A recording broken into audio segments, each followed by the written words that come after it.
Rain falls in a steady whisper over Windsor Castle, a gray curtain blurring the ancient stone walls that have stood for centuries. The air bites with a late spring chill, the kind that seeps into your bones and lingers like an unwelcome guest. At his post, near the lower ward, a royal guard stands tall, his scarlet tunic a defiant splash of color against the monochrome day. His name is Edward, 28, with a face carved from years of discipline, sharp jaw, steady hazel eyes, and a bearskin hat that adds a foot to his already imposing frame. The rain doesn't faze him. He's trained for this, for hours of stillness in any weather, a living statue for the tourists who huddle under their ponchos, snapping photos between shivers.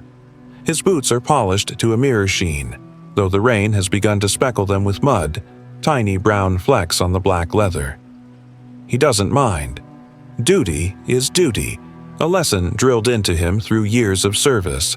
First in the army, where he survived the chaos of conflict in distant lands, and now here as a royal guard, where the battles are quieter but no less demanding.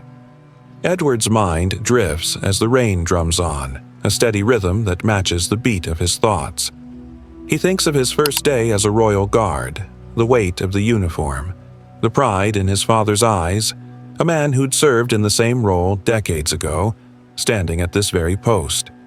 He thinks of the desert, too, the sandstorms that mirrored today's rain, the way they'd strip a man of everything but his will to endure. He'd learned to stand through anything, heat, cold, fear, but nothing prepared him for the small moments, the ones that pierce through the armor of duty, like now. His hazel eyes scan the courtyard, a habit from his military days, always alert, always watching. That's when he sees her. She's small, hunched, a fragile figure in a faded green coat, standing alone near the edge of the courtyard. Her silver hair clings to her scalp, soaked through, and her hands tremble as she clutches a thin scarf around her shoulders. She's old, 80, maybe more, and the way she shivers makes Edward's chest tighten. She's not with a tour group, not with family. Just alone, her pale blue eyes darting between the castle and the sky, as if waiting for the rain to show mercy. It won't. The clouds are thick, unyielding, and the wind carries a cruel edge, tugging at her scarf like a bully snatching at a child's toy. Edward watches her from the corner of his eye, his training screaming at him to stay put, to remain the unmovable royal guard he's sworn to be. But her shivering grows worse, her frail frame shaking so hard he can see it from 20 feet away. He thinks of his grandmother, her hands always cold, her smile always warm, even in her final days when the cancer had taken everything else. She'd loved the rain, said it reminded her of renewal, but Edward knows this woman isn't feeling renewed. She's cold, alone, and the sight of her pulls at something deep inside him, a thread of compassion he can't ignore. He makes a choice. It's not a loud decision, not a dramatic break. It's quiet, deliberate, like the rain itself. Edward steps forward, just 2 measured strides, enough to close the gap between his post and the elderly woman. The movement is so subtle that most don't notice, but a few heads turn, tourists clutching their umbrellas, their chatter fading into the patter of rain. He doesn't look at them. His focus is on her. Up close, he sees the lines etched deep into her face, each one a story of a life lived long and hard. Her lips tremble, not just from cold, but from something heavier, loneliness, perhaps, or grief. He doesn't speak. Royal guards don't speak on duty. Instead, he shifts his rifle to one hand, reaches into the small pack at his side, and pulls out a compact black umbrella, the one he keeps for emergencies. With a soft click, it opens, a small shield against the downpour. He holds it over her. The umbrella isn't large, but it's enough to cover her small frame, the rain no longer pelting her silver hair. She looks up, startled, her pale blue eyes meeting his. For a moment, she doesn't understand.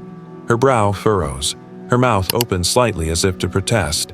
But then she sees his face, the quiet steadiness in his gaze, the way he stands there, unmoving, offering her this simple act of kindness. Her expression softens, and a small, trembling smile breaks through, like sunlight piercing the clouds. She doesn't say, "Thank you." She doesn't need to. Her eyes say it all, a gratitude so deep it makes Edward's throat tighten. He nods, just a slight dip of his head, and holds the umbrella steady, the rain now dripping onto his own shoulders, soaking his tunic.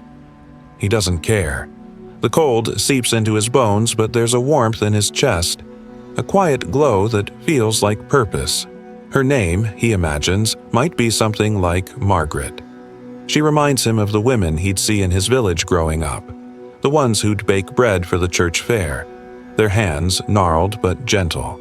She clutches the scarf tighter, her fingers pale and thin, and lets out a shaky breath, the kind that comes after holding too much inside.